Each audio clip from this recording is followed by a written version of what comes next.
I would say no. No man cannot be separate from God.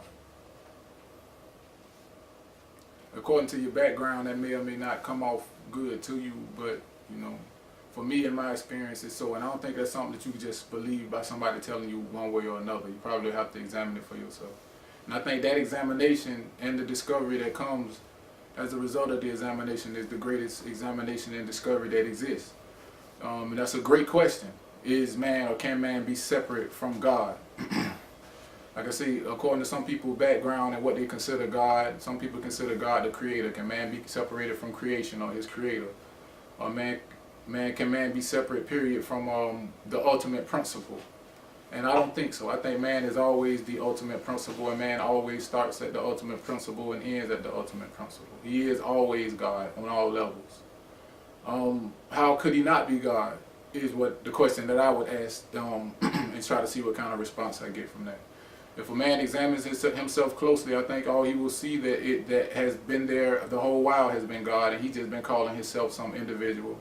Like I say, sometimes dressing himself in certain clothes that are comfortable for him may be useful for him to navigate himself through societies in certain ways. But if you really examine those clothes carefully and not identify yourself with them, then you see they on the surface. Most of your identification with something separate from God or whatever it's supposed to be is just imagination. It's the habit. It's done out of habit. But sometimes some of us, they call seekers, go on a mission to find out are these habits really necessary to keep associating and identifying ourselves with the clothes we put on and what's superficial. And so the question comes out, you know what I mean? Who am I guess? Who am I really? And I think if a person take that question seriously and examine themselves, then they will find themselves one with God. It's just that plain and simple. You're already that. You are one with God. There's no way that man can be separate from God. And no, I do not think or see or can sometimes believe that a person could ever see themselves as separate from God. But this does happen. And I think this out of conditioning, out of habit from that conditioning, society, the people that you're around, they believe they believe the suggestion that God is somewhere over a rainbow, or you have to work through some type of process to achieve the ultimate position in this life. And I don't think that's so. I think we begin with God and we end with God. It's all God's will. It's in the scriptures throughout.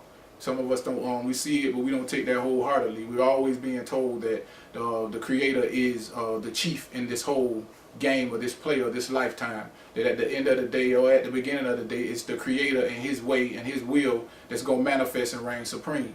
Now, if we take this to heart, this could be saying no more than, okay, that if all this going on is the Creator's will, then I have to fall up under that dominion. I have to fall up under that command. So what I'm calling my will is really the Creator's will in disguise, maybe. We could look at it like that. And as long as we just, know the disguise for what it is, we can love it for what it is. We cannot hold it against other people when they start saying, I'm God, or I feel that I'm God, or when they start calling other people God, because there is no separation between God and man from the get-go. We can start understanding this language. This is a good language. This is a healthy language that's used in the East a whole lot.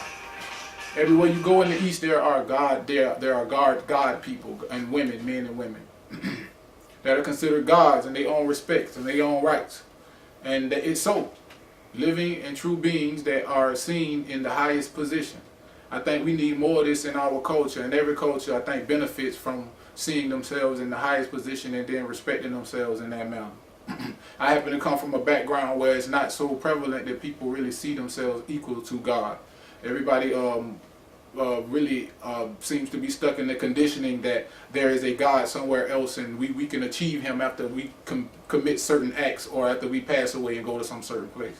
I like the Eastern way a little better. It sits better with me that God is more closer to home and more closer to who we are, and more in the present sense, and more accessible. In everyday life we can access we access Him through our own joys and pleasures and pains and our faults and our ups and downs. All of this I feel like is the play of God.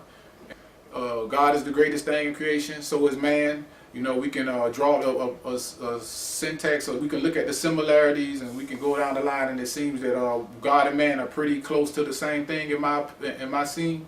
No, God is not separate from man. No.